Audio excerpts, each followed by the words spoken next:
కేవలం అమరావతిని సొంత ఆదాయమైనటువంటి కేంద్రంగా మార్చుకున్నారు తప్ప రైతులను బాగు చేయాలని, పట్టణాన్ని నిర్మించాలని, ఒక వరల్డ్ క్లాస్ పట్టణాన్ని నిర్మించాలనేటువంటి చిత్తశుద్ధే చంద్రబాబు నాయుడు గారికి లేదు.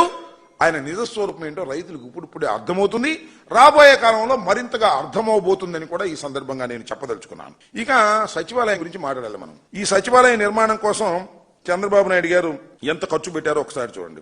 నిర్మాణం కోసం 4,689 కోట్లు చంద్రబాబు నాయుడు గారు 2018లో ఇవే పనులకు 2,271 కోట్లు టెండర్లు పిలిచి అప్పగించారు. ఇవే పనుల కోసం 2,271 కోట్లు టెండర్లు పిలిచి అప్పగించారు.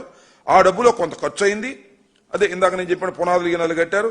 అవి కూడా ఇవాళ వాటిని రేట్లు పెంచి ఆ రేట్లు పెంచేసేటువంటి కార్యక్రమంలో ఇవాళ చంద్రబాబు నాయుడు గారు ఉన్నారు.